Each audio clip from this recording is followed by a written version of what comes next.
Hi കൂട്ടുകാരെ, ഇന്ന് എനിക്ക് 1/2 കിലോ കൊഞ്ച് മീനാണ് കിട്ടിയിട്ടുള്ളത്. ഇത് നമുക്കിനി കൊഞ്ചിൻ്റെ ഈ ഭാഗത്തൊരു കറുപ്പുണ്ട്, അത് നമുക്കെടുത്ത് എല്ലാം ക്ലീൻ ചെയ്തെടുക്കണം. കണ്ടോ, ഇത് നമ്മൾ എല്ലാ കൊഞ്ചിൽ നിന്നും നീക്കം ചെയ്യണം.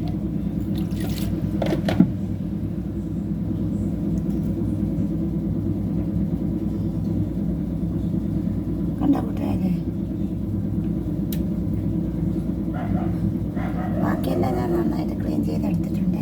ഇനി ഇത് കൂടെ കണ്ടോ, ഇത് നമ്മൾ കൊഞ്ച് മീനിൽ നിന്ന് എടുത്ത് മാറ്റണം. നമ്മുടെ കൊഞ്ച് മീനെല്ലാം ഞാൻ നന്നായിട്ട് കറുപ്പെല്ലാം എടുത്ത് കളഞ്ഞ് ക്ലീനാക്കി എടുത്തിട്ടുണ്ട്. ഇനി നമുക്ക് കഴുകിയെടുക്കാം. അല്പം പുളിവെള്ളവും മഞ്ഞൾപ്പൊടിയും ചേർത്ത് ഞാൻ കൊഞ്ച് വേവാനായിട്ട് സ്റ്റൗവിലേക്ക് മാറ്റിയിട്ടുണ്ട്. കൊഞ്ചിൽ നിന്ന് തന്നെ വെള്ളം ഇറങ്ങി വരും, വേറെ വെള്ളം ഒഴിക്കേണ്ട കാര്യമില്ല. തീ കുറച്ച് വെച്ച് വേവിച്ചെടുക്കണം. ഈ സമയം നമുക്ക് തേങ്ങ വറുത്തെടുക്കണം. ഒരു മുറി തേങ്ങ ഞാൻ മിക്സിയുടെ ജാറിൽ അല്പം ക്രഷ് ചെയ്തെടുത്തിട്ടുണ്ട്. കാരണം ക്രഷ് ചെയ്തെടുത്തു കഴിഞ്ഞാൽ എല്ലാ ഭാഗവും ഒരുപോലെ നമുക്ക് വറുത്തെടുക്കാൻ കഴിയുന്നതാണ്. ഇനി നമുക്ക് നന്നായിട്ട് തീ കുറച്ച് വെച്ച് ഇത് നല്ല ബ്രൗൺ നിറമാവുന്നത് വരെ വറുത്തെടുക്കാം. തേങ്ങ ഏകദേശം മറന്നു വരുന്നുണ്ട്. ഈ സമയം മറ്റൊരു പാൻ കൂടി ഞാൻ അടുപ്പിലേക്ക് വച്ചിട്ടുണ്ട്. അതിലല്പം വെളിച്ചെണ്ണ ആഡ് ചെയ്ത് കൊടുക്കാം. ഈ സമയം എണ്ണ ചൂടായി വന്നിട്ടുണ്ട്. നമുക്കതിലേക്ക് അല്പം കടുക് ഇട്ട് കൊടുക്കാം. കടുക് നന്നായി പൊട്ടട്ടെ. കടുക് നന്നായി പൊട്ടിയിട്ടുണ്ട്. നമുക്കിത്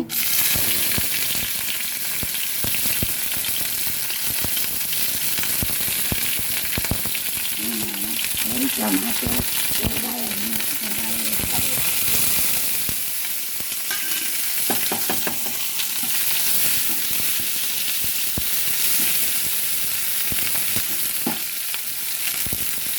ഇനി നമുക്ക് ഇതിലേക്ക് മുരിങ്ങയ്ക്ക ആഡ് ചെയ്യാം.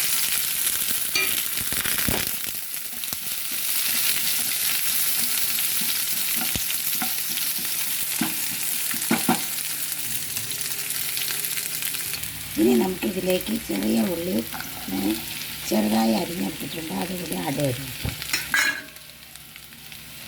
എന്നിട്ട് നമുക്ക് നന്നായി ഇത് എണ്ണയിൽ വഴറ്റിയെടുക്കണം.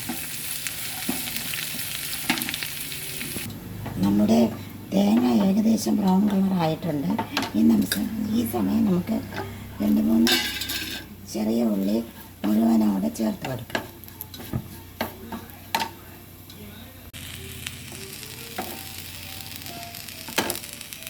ഞാൻ 2 കറിവേപ്പില കൂടി ആഡ് ചെയ്തിട്ടുണ്ട്.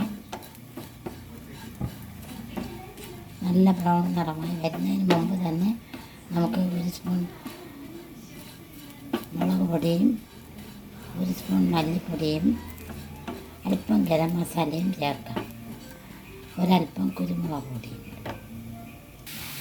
നമ്മുടെ ചെറിയ ഉള്ളി മുരിങ്ങയ്ക്കയും ടൊമാറ്റോയൊക്കെ ഏകദേശം നന്നായിട്ട് വഴണ്ട് വരുന്നുണ്ട്. അല്പം കൂടി വഴണ്ട് വരണം. ഞാൻ 2 ടീസ്പൂൺ മുളക് പൊടിയും 1 ടീസ്പൂൺ മല്ലിപ്പൊടിയും ചേർത്തിട്ടുണ്ട്. മസാല ഞാൻ നന്നായിട്ട് വറുത്ത് പൊടിച്ച് വെച്ചിട്ടുണ്ട്. അത് നമുക്ക് ലാസ്റ്റ് ചേർത്ത് കൊടുക്കാം. വറുത്തെടുക്കേണ്ട കാര്യമില്ല. ഞാൻ നന്നായിട്ട് വറുത്ത് പൊടിച്ച് വെച്ചിരിക്കുന്ന മസാല ഉണ്ട്, അത് നമുക്ക് അവസാനം ചേർത്ത് കൊടുക്കാം. തേങ്ങ ഒന്ന് ക്രഷ് ചെയ്തെടുത്തത് കൊണ്ട് എനിക്ക് എല്ലാ സൈഡും ഒരുപോലെ തേങ്ങ വറുത്തെടുക്കാൻ കഴിഞ്ഞിട്ടുണ്ട്. അതിനുവേണ്ടിയാണ് ഞാൻ ഒന്ന് ക്രഷ് ചെയ്തെടുത്തത്. അല്ലെങ്കിൽ ഈ തേങ്ങയിലുള്ള വലിയ കഷ്ണമൊന്നും നന്നായിട്ട് വറുത്തെടുക്കാൻ നമുക്ക് കഴിയില്ല, ഒരുപോലെ വറന്ന് വരില്ല. നമ്മുടെ തേങ്ങ ഇവിടെ നന്നായി വറുത്തെടുത്തിട്ടുണ്ട്. ഇനി നമുക്ക് തീ ഓഫ് ചെയ്യാം. ഈ സമയം ഉള്ളിയും മുരിങ്ങയ്ക്കയും ടൊമാറ്റോയും നന്നായിട്ട് വഴണ്ട് വന്നിട്ടുണ്ട്. എന്നാലും കുറച്ചുകൂടി വഴണ്ട് വരാനായിട്ട് നമുക്ക് അടച്ചു വയ്ക്കാം. നമ്മുടെ കൊഞ്ചെന്തായെന്ന് നോക്കാം. കൊഞ്ച് നന്നായിട്ട് വെന്ത് വന്നിട്ടുണ്ട്. ഞാൻ മഞ്ഞൾപ്പൊടിയും അല്പം പുളിവെള്ളം മാത്രമേ ആഡ് ചെയ്തിട്ടുള്ളായിരുന്നു. കൊഞ്ചിൽ നിന്ന് ഇറങ്ങി വന്ന വെള്ളമാണ് ഇതിൽ കാണുന്നത്. നന്നായിട്ട് വെന്തിട്ടുണ്ട്, നല്ല മണം വരുന്നുണ്ട്. ഇത് നമുക്ക് ഓഫ് ചെയ്ത് വയ്ക്കാം. നന്നായിട്ട് തണുത്തിട്ടുണ്ട്. നമുക്കിനി ഇതൊരു മിക്സിയുടെ ജാറിലേക്ക് മാറ്റാം. നമ്മുടെ ചെറിയ ഉള്ളിയും മുരിങ്ങയ്ക്കായും തക്കാളിയും എല്ലാം അത് നന്നായി വഴണ്ട് വന്നിട്ടുണ്ട്. ഞാനൊരു മിക്സിയുടെ ജാറിലേക്ക് മാറ്റിയിട്ടുണ്ട്. അല്പം മസാലപ്പൊടിയും ഒരു 1/4 ടീസ്പൂൺ കുരുമുളക് പൊടിയും കൂടി ചേർത്ത് നമുക്കിനി അല്പം പോലും വെള്ളം ചേർക്കാതെ നല്ല മഷി പോലെ മിക്സിയിൽ അടിച്ചെടുക്കാം. ഞാൻ തേങ്ങ നന്നായിട്ട് അരച്ചെടുത്തിട്ടുണ്ട്. ലാസ്റ്റ് ഞാൻ അല്പം ഒരു വെള്ളം ചേർത്തു. നന്നായിട്ട് അടിച്ച് ഏകദേശം അരഞ്ഞതിന് ശേഷം തിളപ്പിച്ച് തണുത്ത വെള്ളം ഞാൻ അല്പം കൂടെ ചേർത്ത് അരച്ചെടുത്തിട്ടുണ്ട്. മഷി പോലെ അരച്ചെടുത്തിട്ടുണ്ട്. വീണ്ടും ഞാൻ കൊഞ്ച് തിളയ്ക്കാനായി വച്ചിട്ടുണ്ട്. ഈ സമയം നമുക്ക് വഴറ്റിയെടുത്ത മുരിങ്ങയ്ക്കയും തക്കാളിയും ഉള്ളിയും കൂടി വഴറ്റിയെടുത്ത മിശ്രിതം ചേർത്ത് കൊടുക്കാം. വഴറ്റിയെടുത്ത മിശ്രിതം ഞാൻ ചേർത്ത് കൊടുത്തിട്ടുണ്ട്. ഇനി എല്ലാം കൂടി നന്നായിട്ട് കൂട്ടി യോജിപ്പിച്ച് നമുക്കിത് തിളപ്പിച്ചെടുക്കാം. ഹായ് കൂട്ടുകാരെ, തിളച്ച് തുടങ്ങിയിട്ടുണ്ട്. നമുക്കിനി അരച്ചെടുത്ത അരപ്പ് ചേർത്ത് കൊടുക്കാം. നമ്മുടെ തീയൽ തിളച്ച് തുടങ്ങിയിട്ടുണ്ട്. മിക്സിയുടെ ജാറിൽ അല്പം തിളപ്പിച്ച് തണുത്ത വെള്ളം ആഡ് ചെയ്ത് അതുകൂടി ചേർത്ത് കൊടുക്കാം. ഇനി നന്നായിട്ട് എല്ലാം കൂടി കൂട്ടി യോജിപ്പിക്കാം. നമുക്കിനി നന്നായിട്ട് കൂട്ടി യോജിപ്പിച്ചെടുക്കാം.